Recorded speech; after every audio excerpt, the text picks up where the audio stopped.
Shalom, saudara yang diberkati dalam kasih Tuhan Yesus Kristus, sahabat terbaik dalam kasih Tuhan. Bertemu lagi dengan saya, Pendeta Novel Saragi. Firman Tuhan yang menyapa kita pada saat ini tertulis dalam kitab Yakobus, pasalnya yang kelima, ayatnya yang ke-7 sampai ayatnya yang ke-11. Namun ada baiknya kita bersatu dulu di dalam doa. Kita berdoa. Bapa di dalam sorga, terima kasih Tuhan buat kebaikan-Mu, buat sukacita yang Tuhan hadirkan, terkhusus buat kerinduan kami dengar-dengaran akan firman. Maka berfirmanlah Engkau Tuhan, sebab kami siap untuk menerimanya. Amin.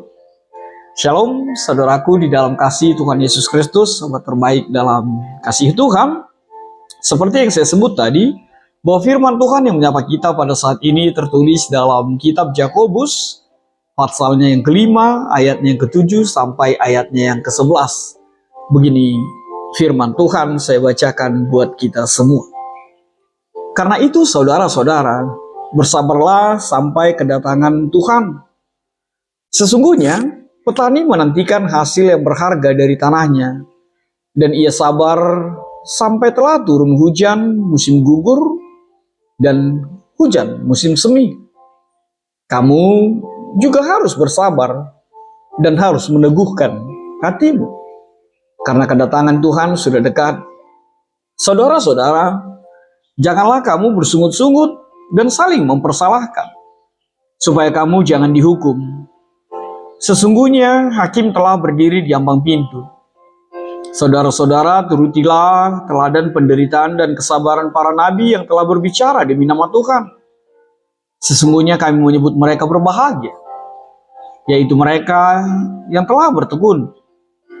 Kamu telah mendengar tentang ketekunan Ayub, dan kamu telah tahu apa yang pada akhirnya disediakan Tuhan baginya. Karena Tuhan Maha Penyayang dan penuh belas kasihan. Demikian firman Tuhan dengan tema tekun melakukan kehendak Allah. Saudara yang diberkati dalam kasih Tuhan, sahabat terbaik dalam kasih Tuhan Yesus Kristus, benarlah apa yang dikatakan oleh tema kita saat ini. Ketika tema kita mengatakan tekun melakukan kehendak Allah.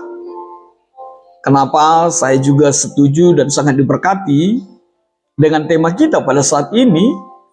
Tidak lain adalah karena memang di dalam ketekunan melakukan kehendak Tuhan, di dalam ketekunan melakukan apa yang Tuhan mau di dalam kehidupan kita, maka kita dipastikan akan mampu menghadapi setiap penderitaan, setiap pergumulan yang kita alami di dalam kehidupan kita.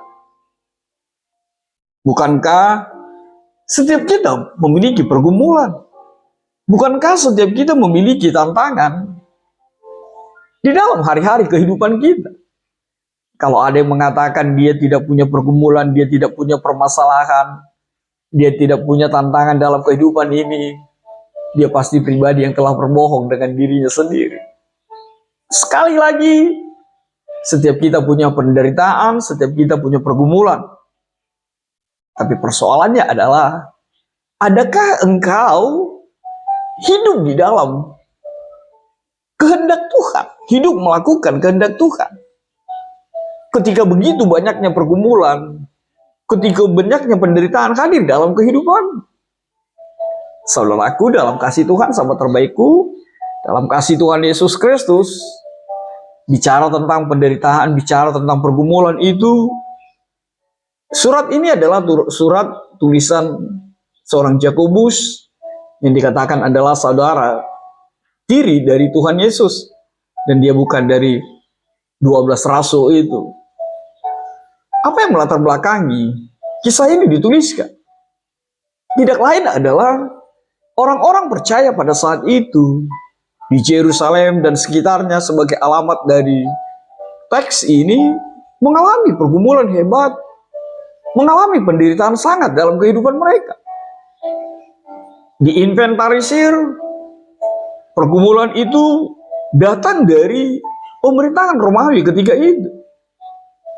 Kristen di Roma mengalami tekanan dari pemerintahan setempat Bahkan pengikut Kristus dipahami sebagai situasi atau komunitas yang mengganggu ketika itu untuk sebuah pemerintahan di Romawi. Yang kedua, ada tantangan dari otoritas agama Yahudi ketika itu. Sebab otoritas agama Yahudi merasa bahwa tidak ada boleh yang lain kecuali mereka dengan ajarannya, dengan keberadaannya. Lalu yang ketiga, ternyata penderitaan itu semakin lengkap ketika juga terjadi konflik internal di dalam komunitas orang Kristen, orang percaya ketika itu. Dan itu sangat berpotensi menjadi sesuatu yang pemecah, menjadi situasi yang menghadirkan friksi, pertengkaran, pertikaian di tengah-tengah komunitas mereka.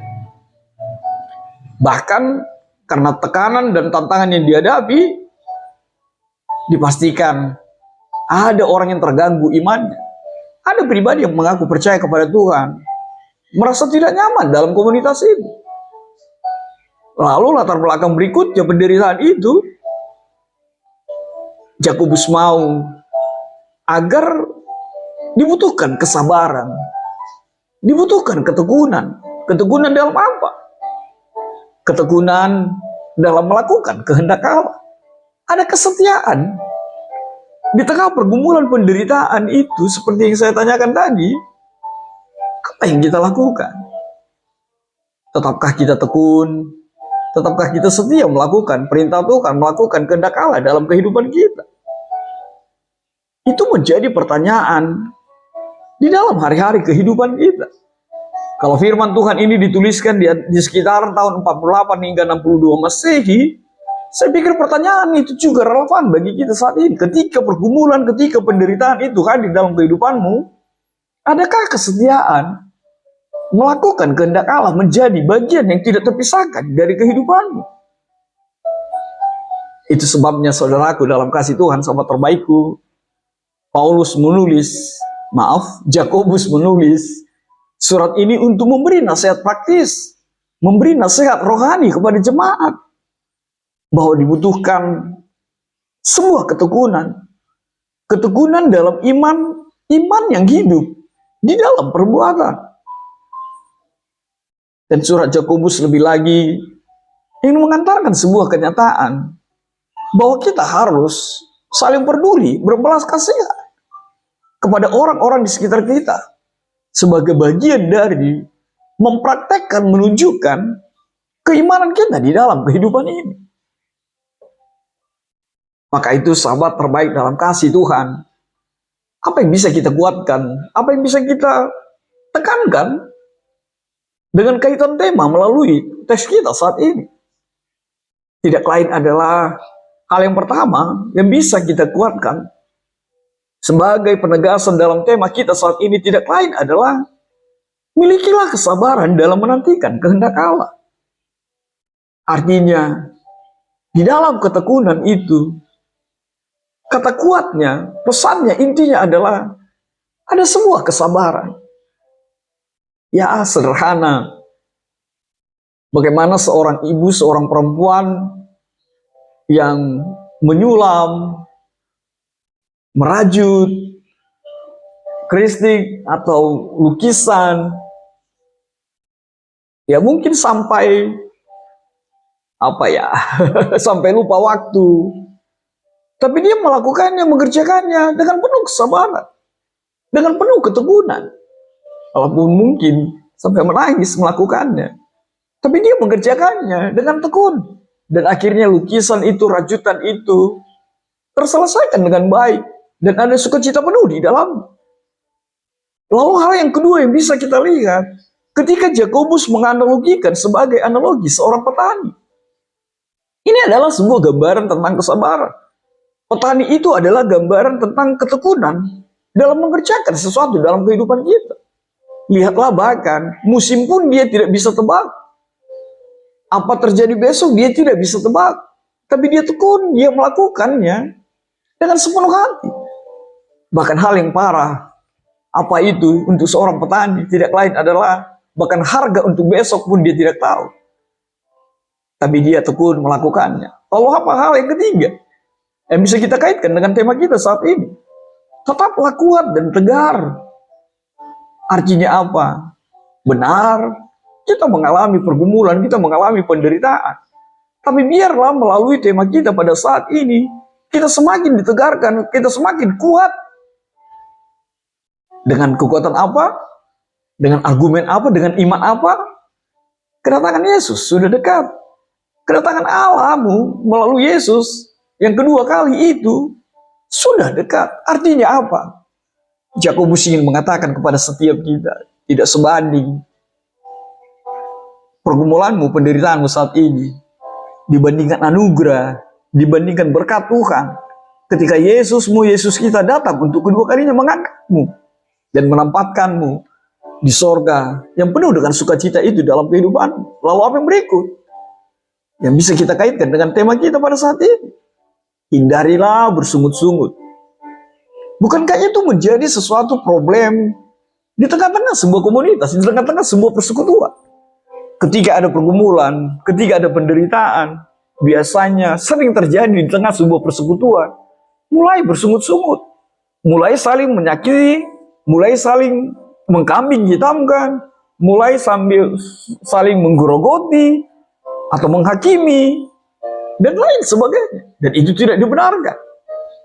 Tetaplah tekun melakukan kehendak Allah. Jangan bersungut-sungut, jangan saling menghakimi, jangan saling menguliti. Hindarilah bersungut-sungut. Lalu yang berikut, jadilah pribadi sebagai contoh teladan. Dan ini bisa kita petik dari bagaimana Yakobus mengutip, ingatlah nabi-nabi yang berbicara dalam nama Tuhan. Bagaimana penderitaan mereka yang mereka alami sebagai nabi ketika itu di dalam dunia perjanjian lama, tapi mereka bisa menjadi teladan di tengah pergumulan yang mereka hadapi. Lalu sampai-sampai Yakobus mengungkapkan seorang nama Ayub. Lihatlah apa yang diantarkannya melalui Ayub itu. Firman Tuhan menuliskannya, Yakobus menuliskannya. Sesungguhnya kami menyebut mereka berbahagia, yaitu mereka yang telah bertekun.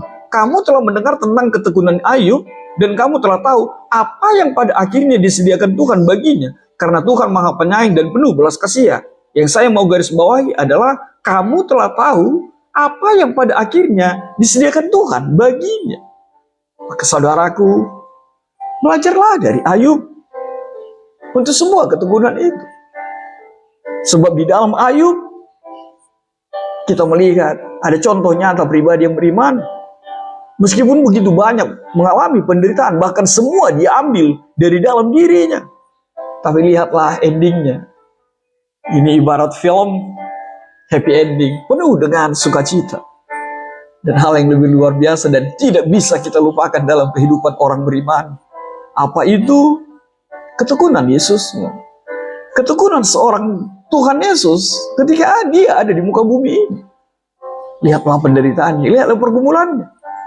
Tapi Yesus kita selalu mengatakan, aku datang untuk memberikan kehidupan. Kehidupan kekal, bahkan kehidupan yang berkelimpahan.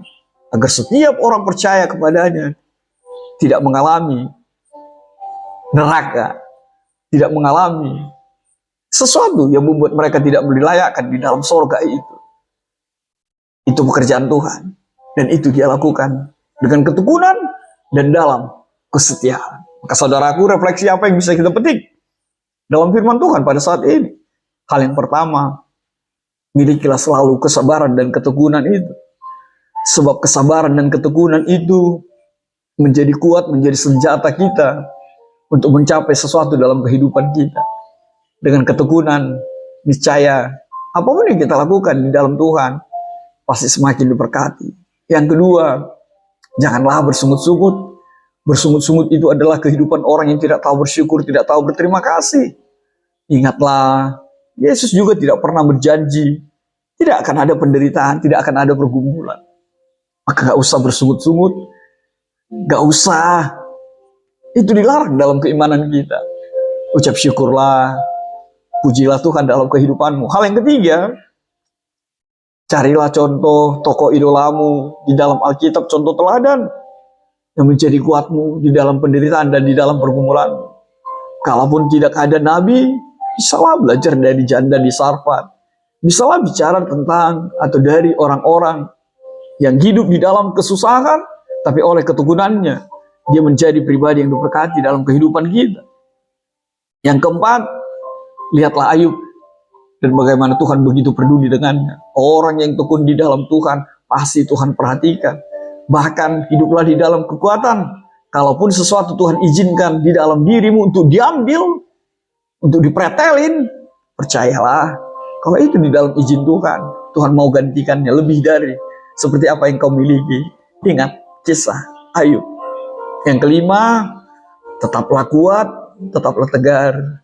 Pribadi yang melakukan kehendak Tuhan akan percaya bahwa di dalam pergumulan dia tidak sendiri, tapi Tuhan berperang, Tuhan berperkara atas semua pergumulannya. Lalu apa yang keenam? Refleksi buat setiap kita. Mari melihat, mari menyadari apa kehendak Tuhan dalam ujian itu. Apa keinginan Tuhan dalam setiap pergumulanmu. Percayalah, Tuhan tidak pernah memberikan ujian melampaui kekuatanmu. Dan imani satu hal yang pasti. Apa itu? Tuhan tidak pernah memberikan ujian melampaui kuatmu.